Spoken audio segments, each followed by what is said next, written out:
Now, I'm really excited about this one. You may be aware of AMO's We All Win campaign, a board initiative that aims to increase diversity in municipal government. Building on the understanding that when a diversity of voices are heard at the decision-making table, better policies are made that benefit the entire community, municipal government, and our democratic processes. It isn't always easy to bring the diverse perspective, and today's panel explores just that and how municipalities can benefit from a broader range of perspectives and voices and how councils can join in building inclusive, welcoming environments. This morning, we will explore this important issue with a number of AMO's Trailblazers who have been featured in the We All Win campaign. AMO is building its partnership and the work on this campaign to ensure discussions like today's continue and expand on issues of diversity. I would like to introduce our panelists. First, Senator Bernadette Clement is an independent senator and former mayor of Cornwall. The senator was the first woman to be elected as the mayor of Cornwall and the first black woman to serve as the mayor in Ontario. Welcome, Senator.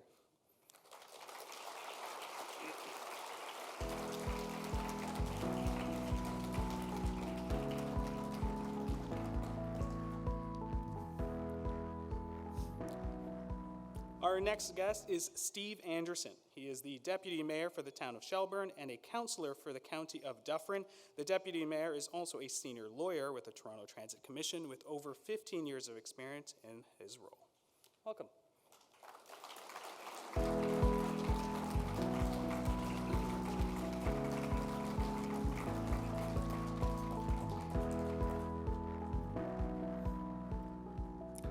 And finally, we have Kemi Akapa, who has joined the panel today, as unfortunately Velma Morgan, the chair of Operation Black Vote Canada, who was scheduled to be here, is unavailable to attend. Councillor Akabo is a Nigerian-born Yoruba woman. In 2018, she was elected councillor for the city of Peterborough and became the first black, female, and openly queer councillor in the city of Peterborough's history. Please welcome her to the stage.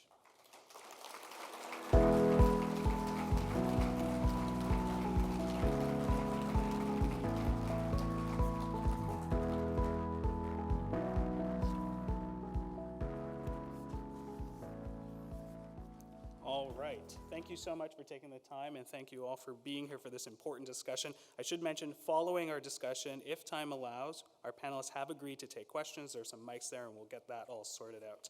So, to begin, I think our audience would benefit from learning a bit about each of you and how you got into politics, and I'm wondering if, Senator, why don't you get us started off? Sure. I was late getting into politics. I was 40 before I even thought I could do something like this. And that's because I'd never seen anybody that looks like me doing this. And we should never underestimate how much power that has, to see somebody that looks like ourselves doing something, for us to be able to imagine it. So in 2006, the pulp and paper mill in the city of Cornwall. Cornwall is in eastern Ontario, located on the beautiful St. Lawrence River. Please come and visit. I still wear my mayor hat always. And the pulp and paper mill closed, and it was a time to redefine ourselves as a community. That is a traumatic thing for a community to go through. And when I looked around the city council table, there were no women around the table at that time. And still, it didn't occur to me that I should run. I had to be asked several times before feeling like this was something that I could do. And so in 2006, I ran for city council and ran alongside some other women who were running. And we would meet at Tim Hortons to chat about our campaigns. And our colleagues would say, but aren't you running against each other for these council seats? And because we were running for the first time, we just wanted to compare notes. We wanted to share that experience together. And 3 of us were elected, and I don't know if Councillor Elaine MacDonald is still here. She's still on council in Cornwall and still a source of inspiration for me. So I had to be asked, and it was because the community needed some diversity of voice around the table if we were going to start redefining ourselves as a community. All right. Steve? Yeah, thank you for the question. Before I answer that question, if you permit me, I do want to show some love to 3 important individuals, because what I hope that you hear from us today is the importance of creating space where diverse perspectives and individuals feel welcomed, they feel safe, they feel respected, and have the opportunity to participate meaningfully in decision-making around the table. And this space here wouldn't have been possible without Petra Wolfbeiss, if I'm pronouncing that correctly. Yes, let's give her some love. Thank you very much. There's also Stuart McDonough, who's also participated quite admirably, and Farah Tayabali also as well. So I want to show her some love as well. For me, getting into politics, usually, I think people would agree, it's usually about an issue or issues that trigger one to get in politics. Tell me if somebody's heard this before where their son and daughter has come into the room and says, hey, I want to be the mayor of Cornwall. And that usually doesn't happen, or if it does happen, it's because somebody has been exposed to that, right? Either through their family or they've seen images that allow them to believe that this is possible for them. And so for me, growing up as a youth in the community of Jane and Finch, a marginalized, troubled community, I didn't see those images, so I didn't grow up thinking that this was an opportunity for me. So it was about issues. And how I got involved directly was, as a lawyer working with the TTC, I was already using my platform to re-engage my local community, especially the community that I came from, Jane and Finch and others. But then there was a shooting that happened in Scarborough. And I was sitting at my desk and I thought to myself, look, I'm already doing this stuff in the community, what more can I do?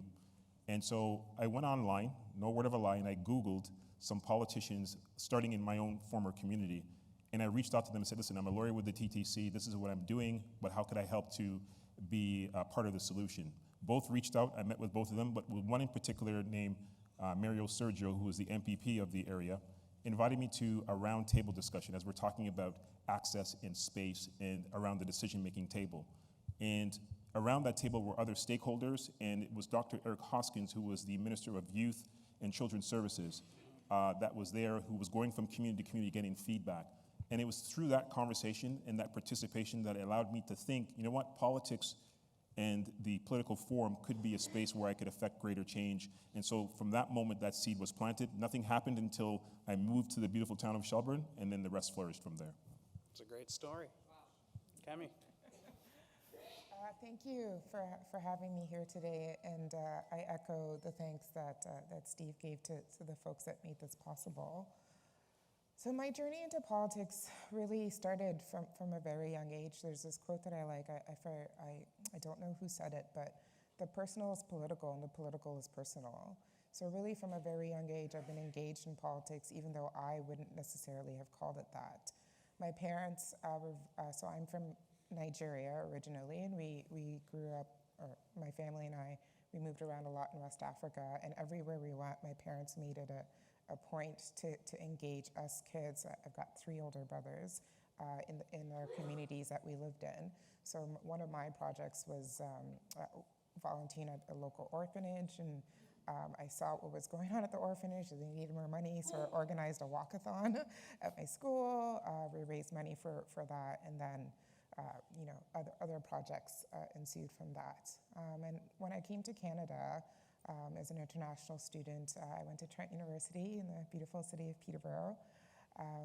I looked around and I was like, well, what can I do? How can I be of service to my community? So I ran for student council of Trent University, and I was successful. And fast forward to a couple of years later, I had decided to make Peterborough my home, so I had stayed there, and I was involved in different boards. And then I heard some rumblings about the transit system, that the city council of the day was discussing perhaps slashing some of the transit routes and making the turnaround times even longer. And I, at that time, did not own a vehicle, did not drive, and I took transit all the time. So I started paying attention, and I went to the meeting, and so many of us went that they actually had to reschedule the meeting to another date in a larger venue because so many people were angered by it. So we were successful in convincing them not to change the transit. And then I thought to myself, well, what else are they talking about? What other decisions are they making that are impacting my life and I'm not aware of? So I started going to their meetings more regularly. And I noticed that the decisions that were being made, the conversations that were being had, were not reflective of all of my lived reality in the city of Peterborough, were not reflective of the lived realities of people in my community. So I took it upon myself to start asking people to run. I said, I know you have a good thought process, you have critical thinking skills, please run. And everyone I spoke to said no. And one day somebody turned the question around on me and said, well, why don't you run? And really that's all I needed. I was like, okay, I'll do it. So I ran, and I was, there was, I don't want to say it was lucky because I worked hard for it, and I was elected the first time round, yeah, that's my story. That's a great story. Yeah. All right, Senator, I want to come to you. You've been in this game for quite a while, so I'm hoping you can shed some light on some of the obstacles in running for municipal office. Well, there are many. I mean, first of all, I think people don't understand what it is that, city councilors do. We're disconnected from the political process and disconnected from how important municipal work is, even though it is the level of government that is the most personal, that affects us every day. So there's that barriers to talk about municipal politics and politics in general from a place of love as opposed to negativity. The other barriers are, if you don't know, then you don't aspire to that. You wonder about the cost of running. You wonder about, women running. It's complicated. If you have family, children, what supports are you going to have to be able to support you in that process? I think also as a Black woman, it was hard for me to figure out how to run and talk about my identity. So when I ran for mayor, so I was a city councillor for 3 terms. It took me 3 terms to figure out that, you know what? You should run for mayor. You can do this. And the reason I ran was because I met some asylum seekers, some Haitian asylum seekers. You'll recall when they were crossing irregularly into the country, they needed a place to stay, and they came to our conference center in Cornwall. And I was the acting mayor at the time, and I welcomed them, and they said to me, oh, the acting mayor of this town looks like us. And it was clear that representation matters, that can send a message of welcome to people who don't usually feel included in the political process. And when I ran for mayor in 2018, I was counseled really not to talk about my heritage or about the fact that I would be potentially the first woman mayor of Cornwall or the first Black woman mayor in Ontario. And I heeded that advice. I sort of said, okay, we'll talk about traditional municipal things, snow removal, taxes, recreation programs, transit, policing, and kept it at that. And then the night of the election, when I was elected and the media was there saying, well, you just elected the first Black woman mayor. People in Cornwall sort of said, oh, we just elected Bernadette. And it was, me building relationship, but me needing to understand that you have to lean into what makes you a proud person. I'm proud of my heritage. I'm proud that my father's from Trinidad and Tobago. I'm proud that my mother is a Franco-Manitoban. Je suis fière d'être francophone. I have a complex identity. And I think I needed to speak about that more. And if I ran again or did things again, I would do it differently and be a little bit more proud. And because there are little girls and little boys and people listening to this message, and they might need to hear me express that pride. Thank you. Steve, I'm going to get you on that same question, talk about the obstacles. Yeah, I'll just pick up on what the senator mentioned about one of the obstacles is the feeling of authenticity. Could you be your authentic self? Do I have to hide the fact that I'm LGBTQ or that I'm Black?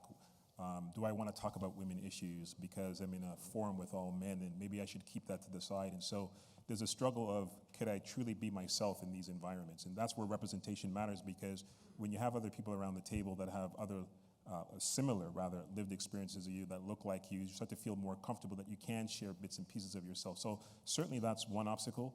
Another obstacle I think that affects a lot of us, whether you're Black, white, women, or otherwise, is the vitriol that's out there when you decide to put your name forward. I'm just talking about making a decision, not even running yet and becoming elected. We have what we call famously the keyboard warriors who are there trying to discourage you. And unfortunately, they are successful in discouraging a lot of folks from stepping forward and putting their name forward for public office. So certainly that's an obstacle. I think for others, especially I think for racialized candidates, it's a lot in their head. And this happened to me as well, because in the town of Shelbourne, when I moved there initially, even though the area's changed dramatically, it was mainly a white community, but albeit a welcoming community. But in my mind, I was thinking, at least initially, are people gonna vote for me? Like, I'm the black guy here. I just moved to this community, and are people going to support me? So I had to get through that obstacle in my own mind as to whether I could be successful and that whether people would support me. So that's certainly a challenge. And I think the other, just to pick up on again what the senator said lastly, is the awareness and representation. If people start to believe that municipal politics is something that, hey, I can actually do, this is a job, then maybe people will consider it. And the more that people see themselves reflected, and that's why I want to shout out AMO for the campaign that they're running, which is to ensure inclusivity and diversity. If more people start to see themselves, then these obstacles that we speak of will become less and less. All right. Okay, I'm going to ask that question, but I also want to layer that. You were elected in 2018. You decided not to run again this year. How come? Yes, so as the term is, I'm a one and doneer for now. The challenges I faced when I announced that I was running and I'm still on council, were very much the same. So, certainly people coming up to me saying, well, you're not from here, you're taking up space that belongs to somebody else. And also, being an immigrant, and I moved here when I was 16, I've had to develop all my networks from scratch. I don't have this family history here where, my grandpa was also, mayor, and, my uncle is, the head of some local organization and has the connections that, that gives me that networking opportunity. I had to do all that work from scratch, and I still do. And so the challenges were quite a lot. Certainly when people are not receptive to you running. That being said, I did have a lot of support as well, and I'm very grateful for those people who stepped up and supported me, and still do to this day. But one of the reasons I'm choosing not to run again, and it was mentioned earlier today, is that the nature of the job has changed. So back in the day, it was a part-time position. You could go to council meetings, do the work, go home, and then do your other job. I work another full-time job, and it's a job so I work with immigrants and refugees and help them settle. So it's not an easy job that I can just turn off at night. So it stays with you. And then on top of that, you've got council meetings pretty much every weekend. There's something happening, you're invited to come and speak. And doing it part-time is really unsustainable, in my opinion. It's unfair. And the pay is ridiculous. We do get paid less than minimum wage. And it's not something that people want to talk about, because it's like, oh, well, you should be doing this out of the kindness of your heart. I am doing it out of the kindness of my heart, because you're not compensating me enough for it. And then because of that, the people that you attract to city council are not necessarily the ones who are able to best represent the community. You get people who are either retired, and no offense to retired people, I'm hoping to be you one day, or people who are independently wealthy, and that their social locations are very different from mine. And that's going to be reflective of the politics that takes place around the table. That's going to be reflective of the policy that you see coming out of that table. So I'm not running because of the pay, but that certainly has a lot to do with it. And also just, I hate to keep bringing it up, but social media. The vitriol that is out there is immense, and there's really no guidebook on how to respond to it. So it's challenging to be giving so much of yourself, to not being compensated well, and then to have to deal with all of that on top. So I've decided to step away for now. I will be back, I promise you that. But for now, I'm going to put my efforts elsewhere. All right, you heard it here. You will be back. All right. I want to follow up on that with Senator. To what extent is municipal government an overlooked branch of government by people seeking an elected office. I'm sure you can follow up on some of what Kemi said there. I like to quote a senator colleague, Senator Paula Simons, who's actually launched an inquiry in the Senate on municipal and federal relationships. So, you know, there are different levels of government that are taking great interest in municipal work, but she calls it the Rodney Dangerfield of politics, right? The municipal level, it gets no respect. Even though those tax dollars are the ones that do so much heavy lifting. So yeah, it is very difficult. I'm running right now a social media campaign to try and encourage women, younger candidates, diverse candidates to run for this election. And it's been a tough slog, you know. I will call people up, I will show up at their door, I will ask, and they're like, oh, municipal politics. So what exactly does that look like?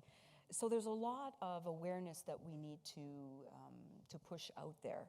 But also, there's a lot of scary stuff, and a lot of women are asking me about the social media stuff, and I have to be honest about that. And it puts me in a difficult place. Here I am encouraging people to run, and I sometimes wonder, would I run now in this context?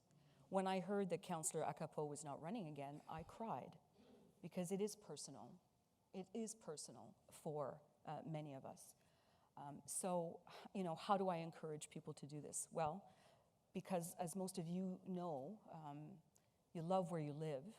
People will elect you because you love where you live. People will elect you because you are doing things out of love for your neighbors, for your friends, for your community. So there is a lot of good in this.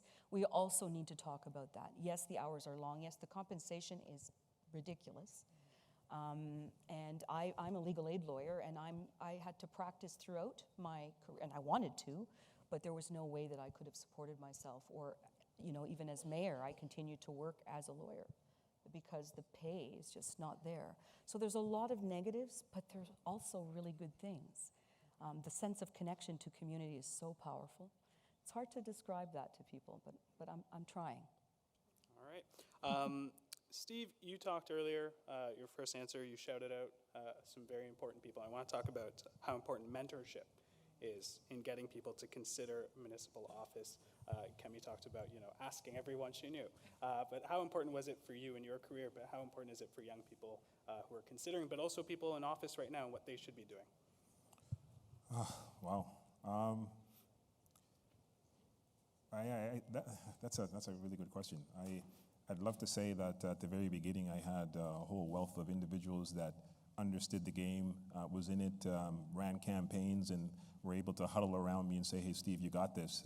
This was a lonely journey. And I'm sure many people, yes, could identify with that. So it was something that I struggled with, for sure. When I got up, first I got appointed, and then I ran for election for deputy mayor afterwards. But one of the individuals that reached out to me after I got appointed first as councillor was Councillor Michael Thompson in Toronto, or deputy mayor as well. And he was gracious enough to meet me for me to come down to his office and have a chat with him. And that sort of mentorship of the ins and outs of the job, how it was to be a sitting councillor as a black man. So I was able to identify with him, and for him to share sort of the struggles and the triumphs in the job itself. And so having that really helped me to sort of reshift my focus as to what was possible, what I would likely encounter on the job. But it's interesting because even though there are more racialized individuals who are elected, you would think that, you know, this wouldn't be an issue. But I was saying to my fellow panelists that I had a councillor from Calgary call me and say, hey, Steve, listen, I'm the first in my area here. Is there an opportunity for us to chat and talk?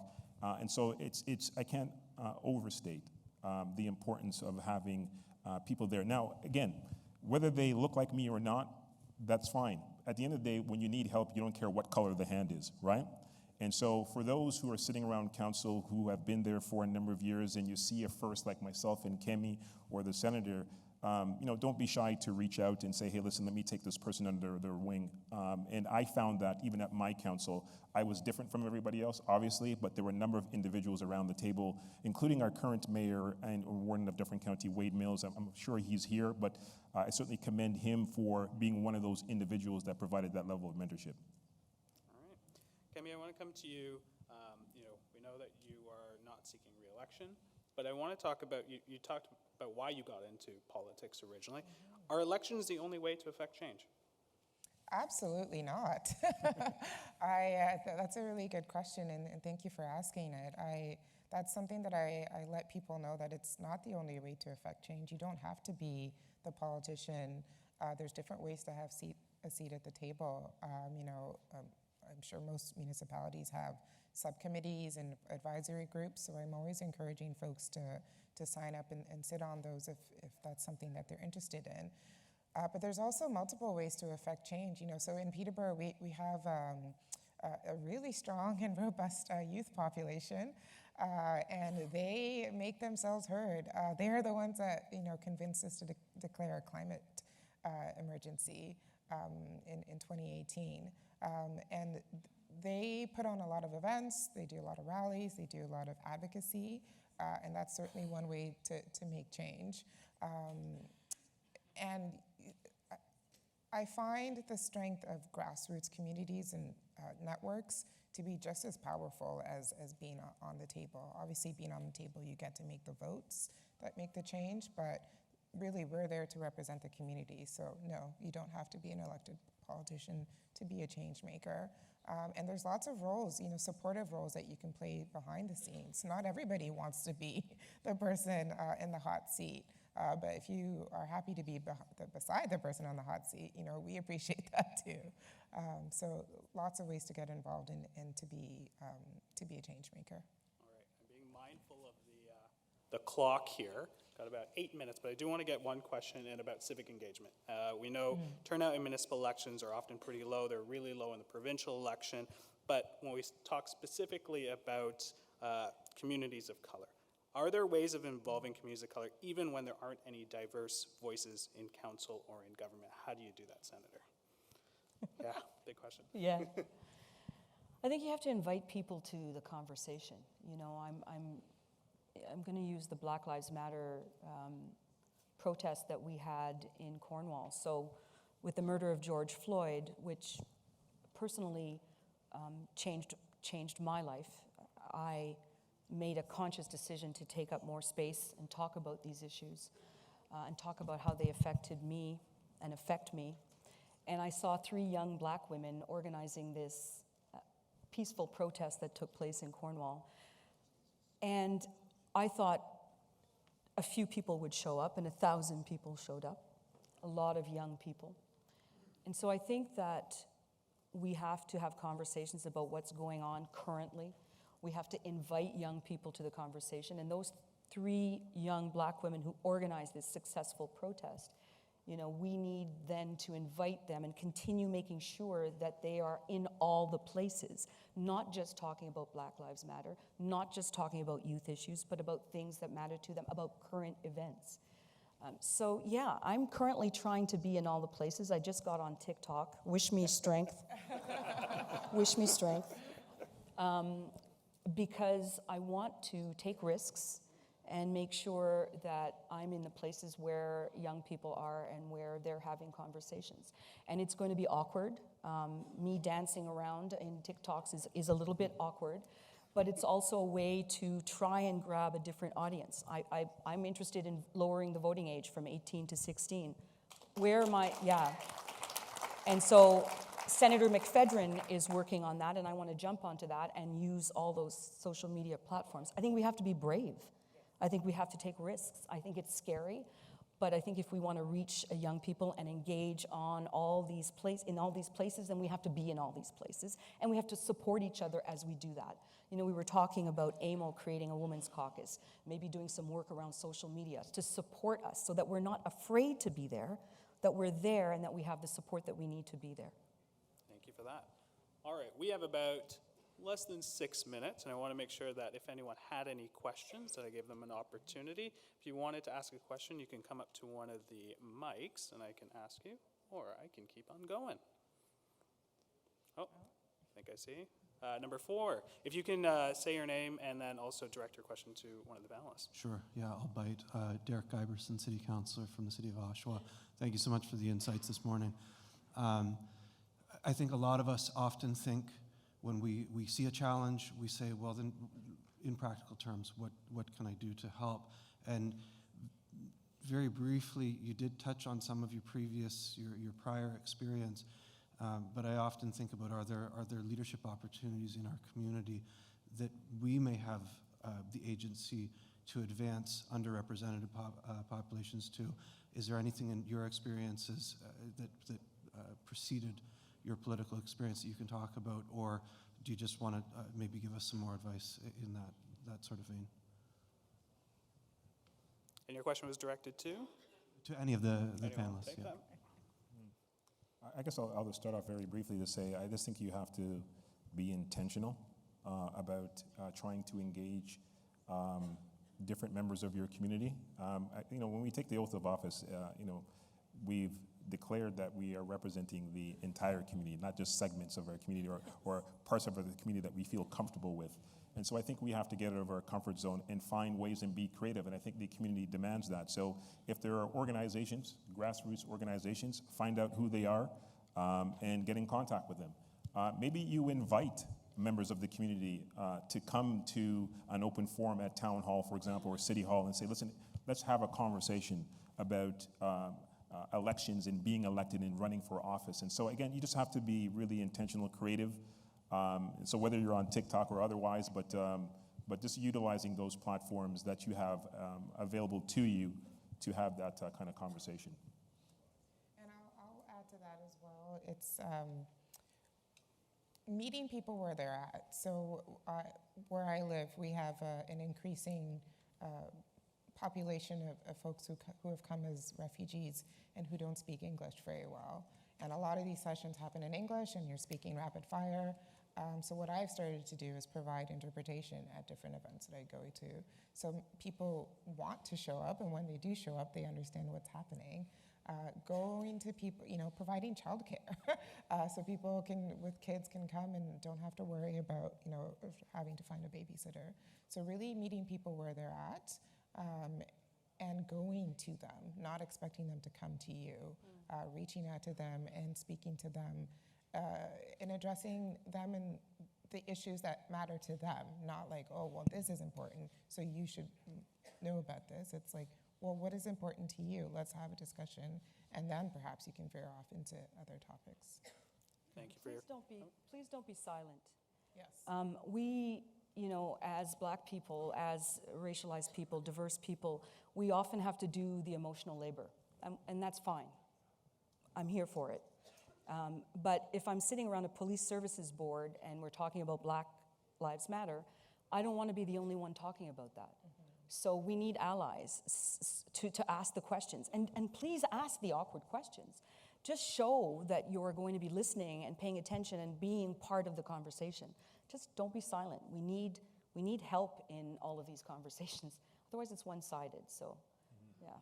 And don't underestimate the importance of using your personal platform, right? So if you're on Facebook and social media, what we're talking about sounds like a big splash, having that community organized event, but you could actually use your own individual personal social media, to show a message and demonstrate a message of inclusivity and encourage other individuals to do what we hope they should be doing by way of getting involved publicly. So again, don't underestimate the importance of using your personal platform.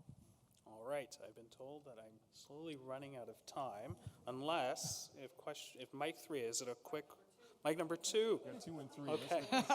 Let's squeeze them in. Let's get all 1, the 2, questions. 3. 1, 2, 3. All right, we'll get question 3. Quickly, and we'll. Very quickly, Jennifer Miltenberg, Ashfield, Coburn, Wawanosh. Been on council 8 years, running for 12. Up until today, or this conference, my unofficial campaign was, go ahead, don't vote for me, get what you deserve. AMO, the conference has inspired me. I've stolen all your words. I'd love to follow you, especially on TikTok. Learn to do it. How do we find you people in a really easy for people who are not good at this kind of stuff? Thank you. Really, thank you a lot. I listened to you yesterday, too. All right, go to number 2.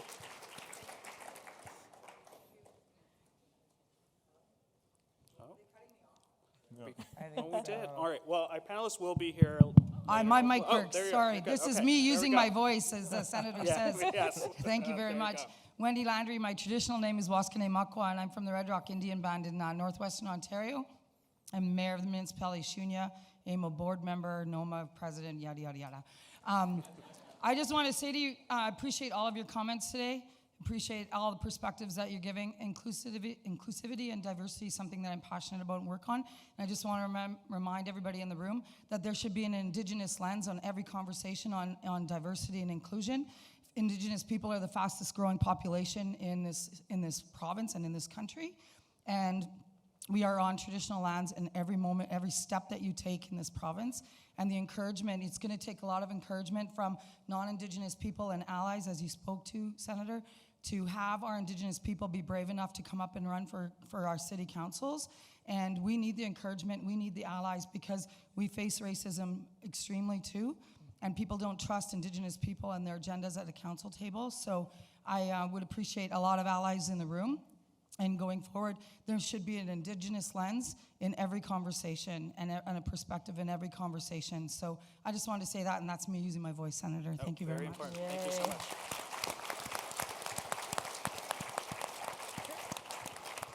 Thank you so much to our panelists. To our yes. Oh, number 3. Sorry, it's so blind I can't see. Sorry. Number. Okay, this is a little high for me, but hi everyone. My name is Javeri. I am one of Okay, 3 that's the last AMO Youth Fellows, and I just want to say thank you for being so incredibly vulnerable with us. I know it wasn't easy. I see you, and we thank you. My question is, what advice or recommendations do you have for someone who looks like me and who are interested in municipal leadership, but they may not know where to start? And what advice would you give them on how to keep going when it gets really hard? Who wants to take that? I'll start, and I'll try and answer all 3 questions. So you can find me on Twitter. My handle is Kemi_Akapo. If you don't know how to spell it, it's in the app. Absolutely, there should always be Indigenous First Nations voices at every event that takes place here. Thank you for that reminder. You know, when things get difficult, reach out. It can be a lonely space. And you know, we're all struggling ourselves, but we have a secret WhatsApp chat that we use to encourage each other, lift each other up. Call people. You know, I have people. I have an MLA friend who I've never met in person, but in Alberta, she calls me every once in a while, and she's just like, I need to talk. So reach out and know that when you are there, when it's a tough time, know that you are being an encouragement to someone else.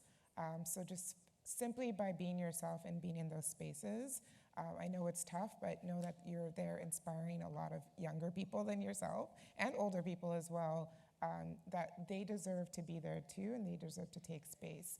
And always reach out to me. I will always be available to you. Yeah. All right. Hopefully I don't get in trouble, but we should be all right. Oh, can I? Okay, sorry, thank you.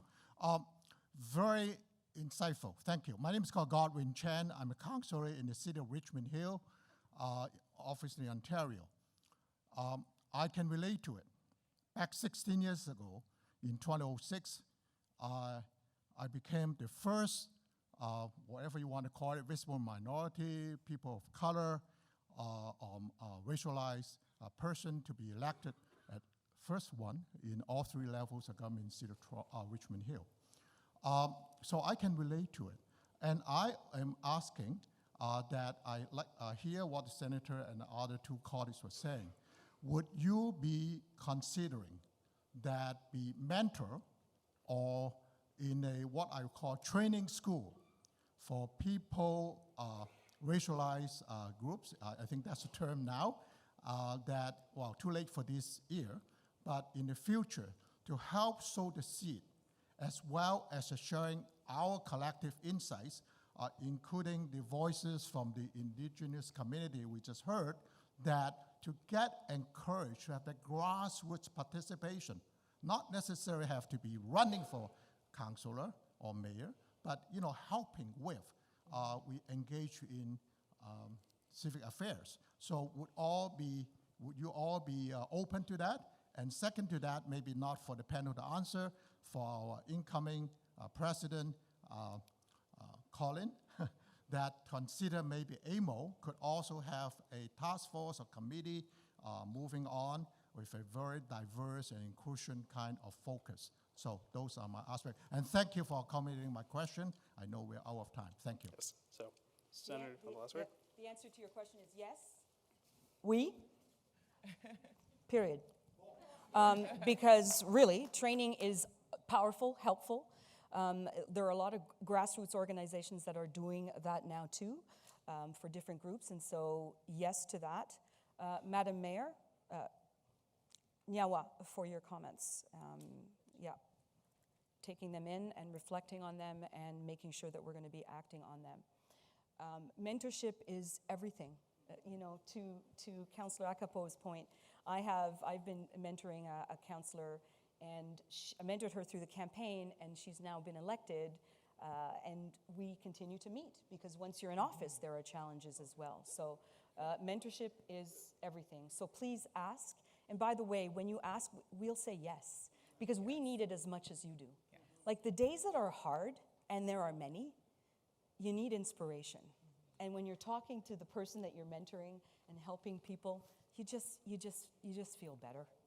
So it's a two-way street. So please ask, and so yes, we. With that, thank you so much for taking the time. Thank you for your questions, and thank you, AMO, for creating the space for this conversation. One last applause for our panelists. Thank you so much.